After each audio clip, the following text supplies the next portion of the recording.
तो इस वक्त हमने एक सैम्पल डेटाबेस बनाया है जिसमें कैटेगरी, ऑर्डर, प्रोडक्ट और सप्लायर के फील्ड मैंने बनाए। मैंने कहा सप्लायर एक मेरा पेरेंट है और एक मेरे पास मेरा कैटेगरी जो है वो पेरेंट है। तो इन दोनों का जो चाइल्ड है वो मेरा प्रोडक्ट है। तो मैं इस पर राइट क्लिक करता हूँ और यहाँ जाकर मैं क्लिक करता हूँ। कैटेगरी आईडी मैंने शॉर्ट टेक्स्ट ले लिया, सेव कर लेते हैं, यस। और कैटेगरी आईडी को ड्रॉप किया इस पर। रिफ्रेश इंटीग्रिटी, अगर कैटेगरी अपडेट होती है तो डाटा अपडेट हो जाए, और अगर मैं कैटेगरी ड्रॉप नहीं जी लीव नहीं कर रहा, ठीक है जी, ये आ गया।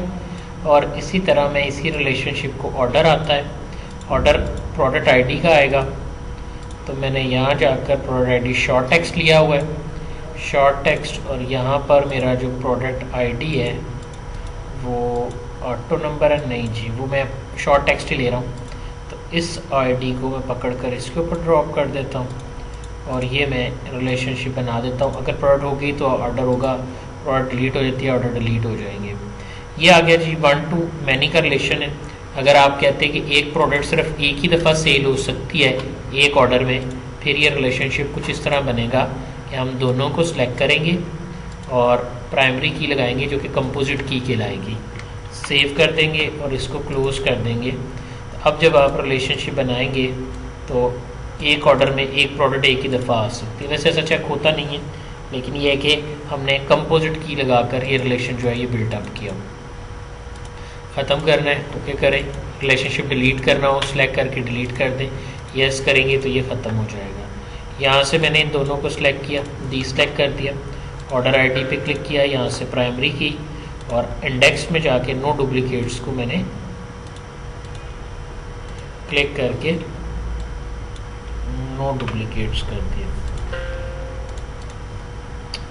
Click, yes duplicate okay, click करता हूँ, मैंने कहा यस डुप्लीकेट्स,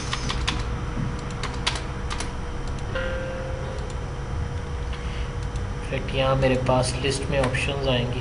चलो इंडेक्स डुप्लीकेट्स ओके कर लेते, क्लोज किया, सेव कर लेते हैं और पी आई डी का रिलेशन प्रोडक्ट आईडी से बना देते हैं।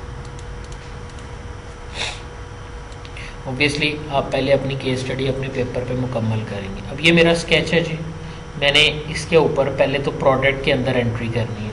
ध्यान से देखिएगा, किसी भी डेटाबेस में एंट्री करने का रूल होता है कि जिस तरह प्रोसेस चल रहा है उस तरह से हमारा डाटा एंटर होगा।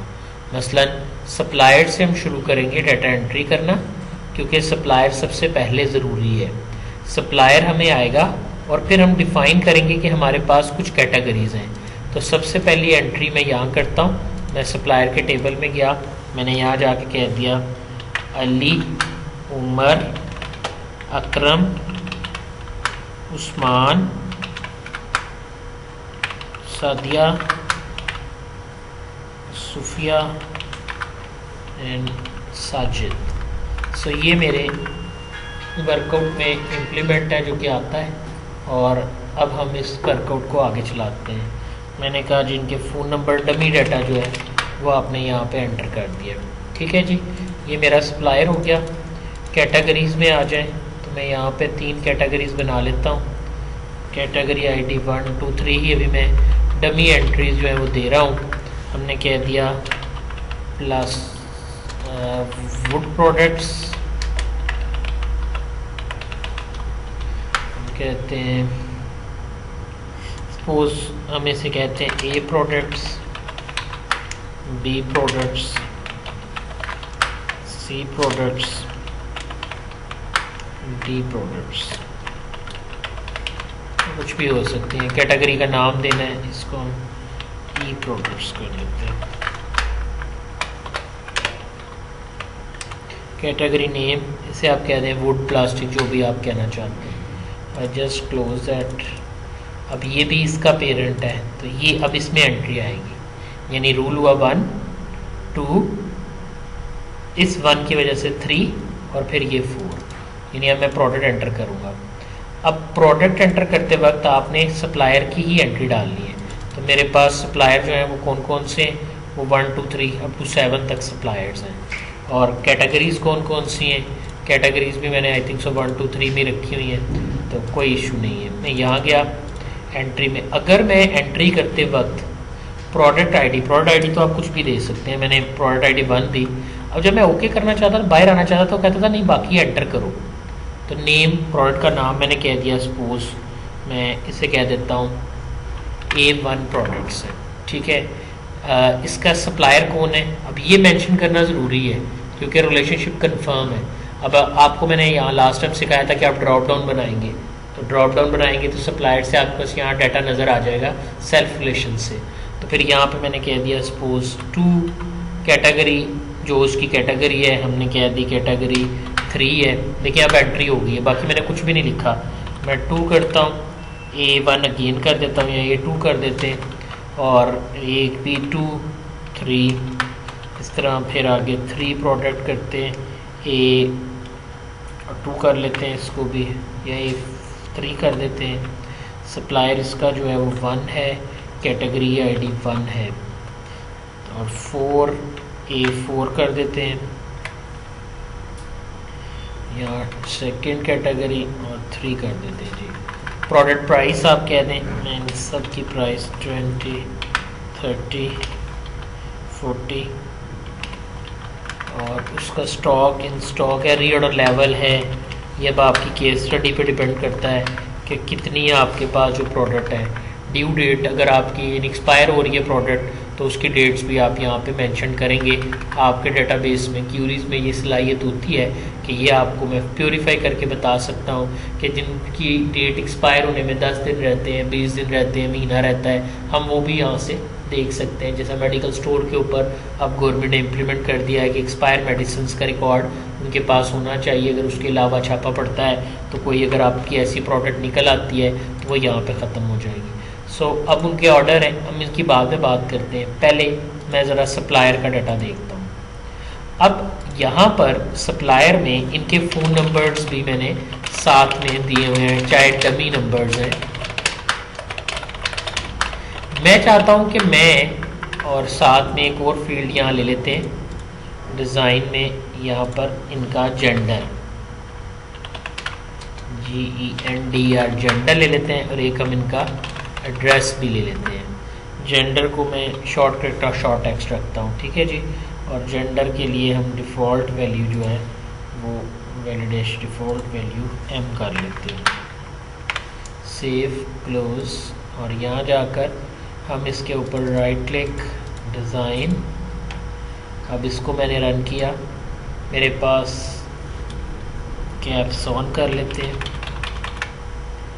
ओके, सादिया जो है ये फ़ीमेल है, सूफिया भी फ़ीमेल है, और बाकी सारे मेल हैं, ठीक है जी। मैं चाहता हूँ कि ये एक टेबल है सप्लायर का। मैं सप्लायर का टेबल जब भी ओपन करता हूँ मुझे सारी चीज़ें नज़र आ जाती हैं, ठीक है। मैं ये चाहता हूँ कि मुझे इसमें से सिर्फ इनके आईडीज़ और इनके नाम नज़र आए, इनके फ़ोन नंबर या इनका जेंडर जो है मुझे, या एड्रेस मुझे नज़र ना आए। सपोज अगर आप यहाँ पे कोई डमी एड्रेस जो है वो एंटर कर लेते हैं तो वो भी आप एंटर कर सकते हैं, ठीक है जी। मैंने सेव कर दिया, मैं इसको क्लोज करता हूँ।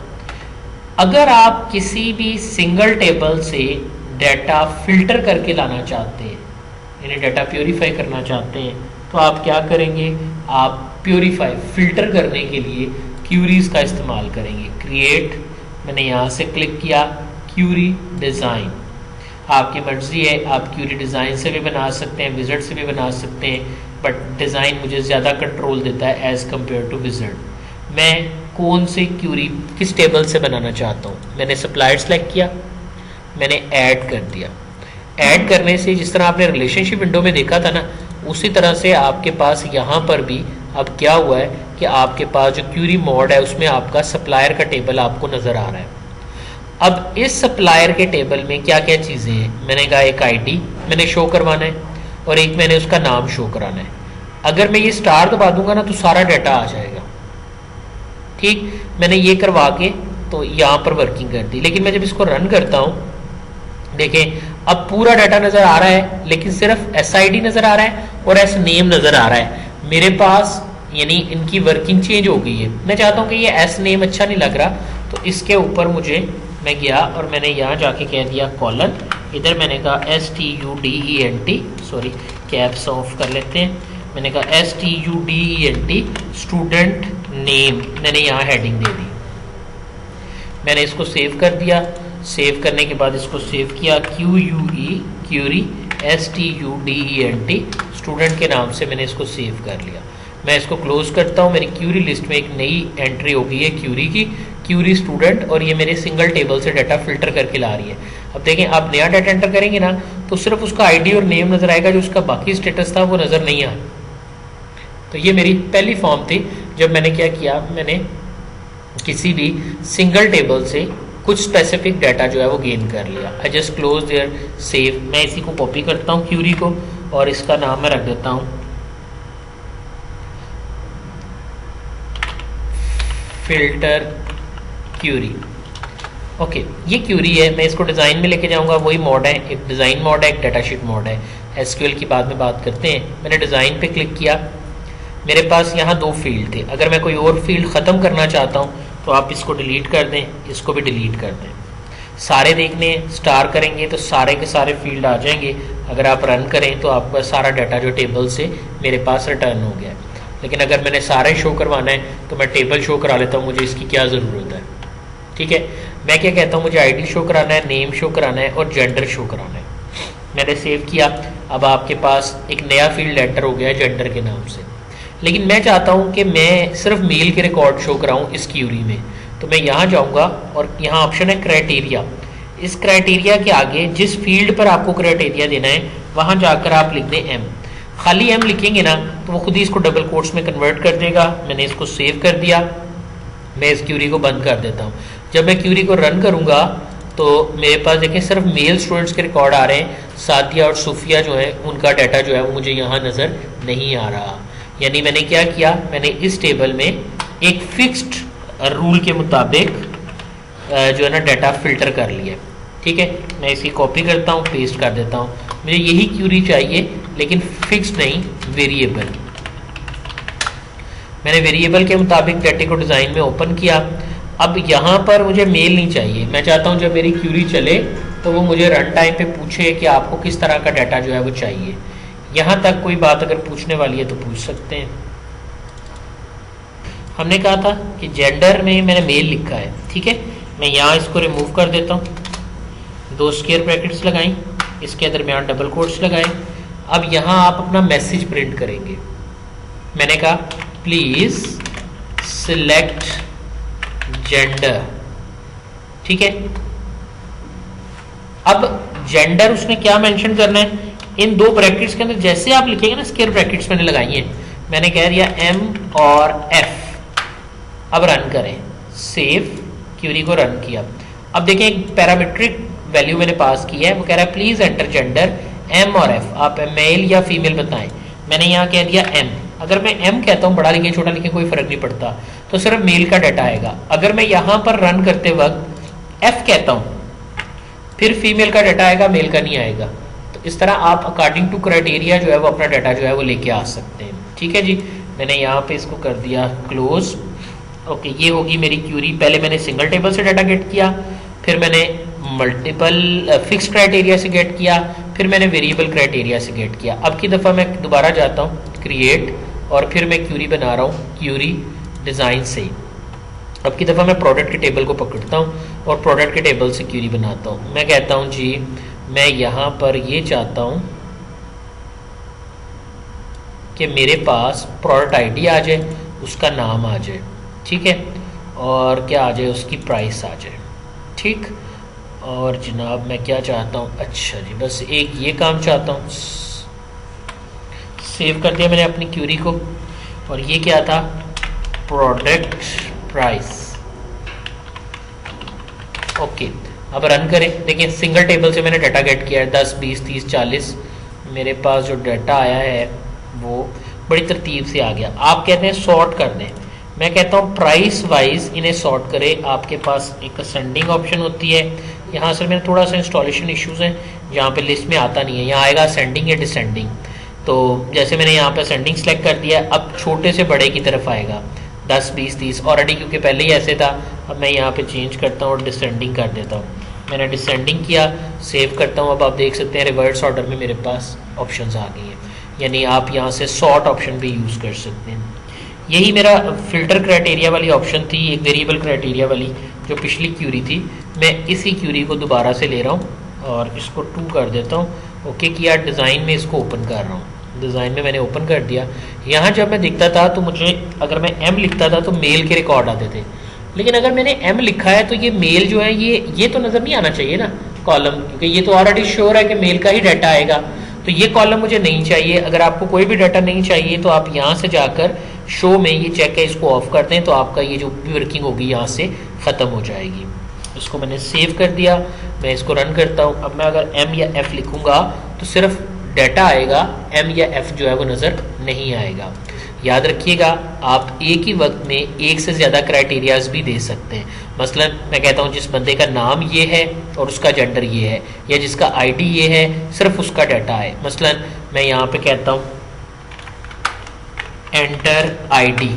अब आईडी भी ले रहा हूँ, 2 चीज़ें ले रहा हूँ। वो क्राइटेरिया कैसे बनाएगा, वो कहेगा सिलेक्ट करो एस आई डी यानी student ID, student name, student gender. कौन से टेबल से, टीबीएल सप्लायर से। वेयर क्राइटेरिया आईडी आप एंटर करेंगे, एंड यानी क्राइटेरिया में और जेंडर ये हो। देखिएगा मैं इस क्यूरी को रन करता हूं। बेसिकली हर चीज इस तरह से लिखी जाती है, ये मेरी सिलेक्ट क्यूरी है। याद रखें, हर चीज इस तरह से लिखी जाती है। देखिए कैसे, उसने कहा सिलेक्ट, ये कौन सी क्यूरी है, सिलेक्ट की। TBL supplier dot S I D, TBL supplier S I D में जाओ, यानी एस आई डी ले लो, टीबीएल सप्लायर का नेम ले लो, क्योंकि मैंने तीसरी ऑप्शन जो है वो व्यू ऑफ की हुई है। डिजाइन में देखें ये ऑफ किया। अगर मैं इसको ऑन करता हूं तो देखें, अब जब आप इसको ऑन करते हैं और एसक्यूएल में जाते हैं तो अब आपके पास 3 चीजें आ गई, आईडी, नेम और जेंडर। ठीक, फ्रॉम कौन से टेबल से, टीबीएल सप्लायर के टेबल से। ये मेरी सारा डाटा जो है वो आ जाएगा, यानी 3 कॉलम, आईडी का कॉलम, नेम का कॉलम और जेंडर का कॉलम आ जाएगा। लेकिन लॉजिक मैंने क्या बनाया है, मैंने कहा वेयर, ये मेरे रिक्वायरमेंट्स है, क्राइटेरिया डिफाइन किया, जहां पर टीबीएल सप्लायर डॉट जेंडर बराबर होगा जो आप यहां बताएंगे, या और टीबीएल सप्लायर का एसआईडी वो होगा जो आप बताएंगे। मैं कहता हूं मैं यहां पर जाकर मैं डिजाइन में जाता हूं और डिजाइन से जाकर मैं ये ऑप्शन रिमूव कर देता हूं। आई जस्ट सेव, मैंने रन किया, यहाँ एसक्यूएल में रन किया, तो अब देखें मेरी क्यूरी कितनी सिंपल है। वेयर, जहां टीबीएल जेंडर बराबर है जो आप बताएंगे। आप कहते हैं सर हम ऐसे करते हैं कि हम ये भी नहीं करते, हम डिजाइन में जाते हैं और इसकी बजाय, यानी इतना लंबा चौड़ा मैसेज देने की बजाय मैं यहाँ कहता हूँ सिर्फ एम वाले। और अगर आप एम वाले कहते हैं, देखें हर क्यूरी के पीछे एसक्यूएल लिखी जाती है, क्या, जहां टीबीएल सप्लायर टेबल का जेंडर फील्ड जो है वो एम के बराबर है, उस टेबल सप्लायर में जाओ और वहां से आईडी, नेम और जेंडर को उठा के ले आओ। मैंने सेव किया और मेरी क्यूरी जो है वो रन करने पर ये डाटा रिटर्न करती है। मैं इसको उसी तरह कर देता हूँ जिस तरह से पहले था कि 2 टेबल से मैंने डाटा गेट किया है, 2 फील्ड से मैंने डाटा गेट किया है आईडी। मैंने इसको सेव कर दिया, ये मेरे पास इस तरह से क्लोज हुआ। अब मैं करता ये हूँ, ध्यान से देखिएगा, मैं करता हूँ क्रिएट क्यूरी डिजाइन। मैंने कहा 2 टेबल लेता हूँ, एक में ले रहा हूँ सप्लायर का और एक में ले रहा हूँ प्रोडक्ट का, ऐड कर देता हूं, क्लोज कर दिया। मैं पेरेंट को रखूंगा लेफ्ट साइड पे, ये मैंने आपको लास्ट टाइम बताया था, चाइल्ड रखूंगा राइट साइड पे। ठीक है, पेरेंट से क्या लेना है, मुझे सप्लायर आईडी चाहिए, नहीं, मुझे उसका नाम चाहिए, जी हाँ। ठीक है, मैंने सप्लायर का नाम लिया, ध्यान से देखिएगा क्या हुआ है। सप्लायर का फोन नंबर चाहिए, जी हाँ। ये सप्लायर मुझे कौन कौन सी प्रोडक्ट दे रहा है। देखिए मैं रिलेशनल डेटाबेस यूज कर रहा हूं, ये पहली दफा मैं आपको बता रहा हूं कि मैंने 2 अलग टेबल में डाटा एंटर किया हुआ है। लेकिन देखिएगा क्या होता है, मैं इस रिलेशन की नोइये से यहां जाता हूं, मैं सिर्फ यहां से प्रोडक्ट आईडी, प्रोडक्ट का नाम सेलेक्ट कर लेता हूं, सेव करता हूं, रन करता हूं। 2 टेबल से मैंने डाटा, TW2 टेबल से मैंने डाटा गेट किया, मैं रन करता हूं। अली मेरा सप्लायर है, ये उसका फोन नंबर है और ये मुझे प्रोडक्ट दे रहा है A3। अब अगर आप गौर से देखें तो उमर हालांकि एक ही था, भाई उमर तो एक ही आईडी था ना।